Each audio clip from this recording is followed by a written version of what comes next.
बिस्मिल्लाहिर्रहमानिर्रहीम। इस्लामियात जमात दोम की किताब में खुश आमदीद। आज हम नए सबक का तारुफ पढ़ेंगे और सबक का नाम है ईदैन और इस्लामी त्यौहार। इससे पहले हमने जो सबक पढ़ा था 2.3 उसमें हमने रोज़े के बारे में पढ़ा था और रोज़े और रमज़ान से मुताल्लिक़ कुछ दीगर इबादात के बारे में पढ़ा था। इस सबक से हम इंशाअल्लाह ताला ईदैन और दीगर इस्लामी जो त्यौहार हैं उनके बारे में पढ़ेंगे।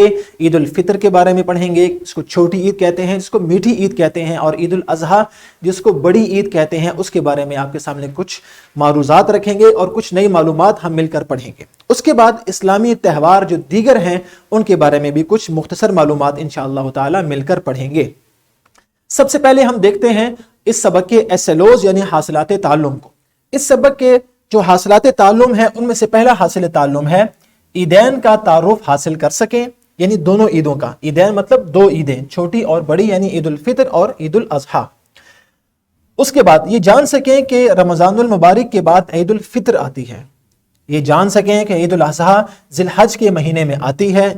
ईदैन यानी दोनों ईदें, ईदैन के मौके पर किए जाने वाले कामों के बारे में जान सकें और पाकिस्तान में मनाए जाने वाले दीगर इस्लामी त्यौहारों के मुतालिक जान सकें।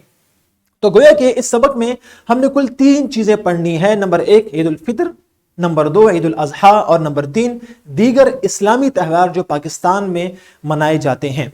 तो सबसे पहले अगर हम किताब की जानिब जाएं तो यहां पर भी आपको एसएलओज़ के बाद जरा सोचेंगे सवालात जो कि जहनी बेदारी के लिए आपसे पूछे जाएंगे। उसके बाद सबसे पहले ईद उल फितर और उसके बाद ईद उल अज़हा का सबक है, और उसके बाद साथ ही हमने कुछ बॉक्सेस दिए हैं जिनमें इन असबाक और इन उन्वानात से मुतालिक कुछ बेहतरीन मालूमात आपके सामने रखी हैं।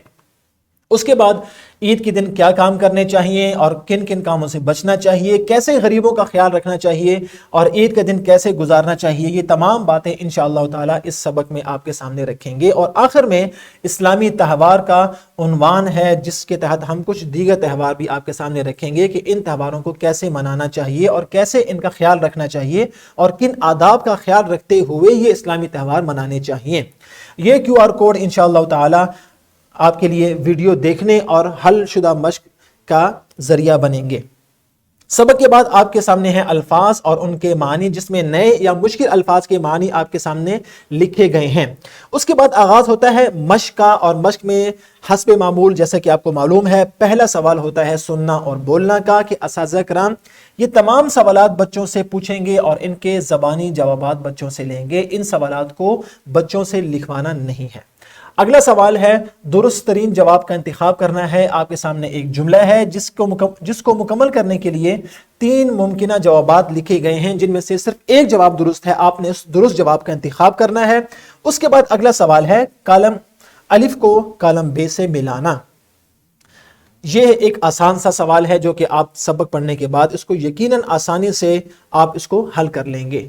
उसके बाद अगला सवाल लिखने की सलाहियत से मुतालिक है और ये सवाल आपने लिखना है और मुख्तसर जवाबात आपने तहरीर करने हैं।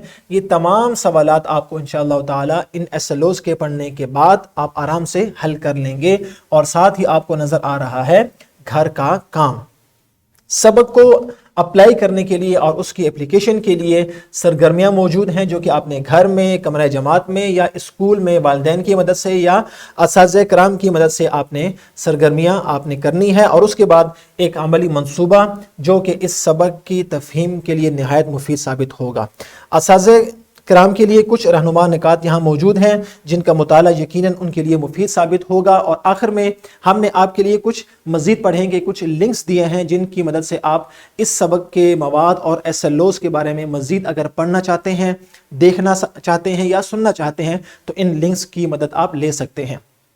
ये था इस सबक का तारुफ। इंशाअल्लाह अगली वीडियो से हम बाकायदा इस सबक का आगाज़ करेंगे और हर वीडियो के साथ आपको उसकी PPT, उसका लेसन प्लान और उसकी वर्कशीट भी आपको मिलेगी जिसको आपने ज़रूर हल करना है। तो इंशाअल्लाह अगली वीडियो में फिर मुलाकात होगी। फ़ी अमानिल्लाह।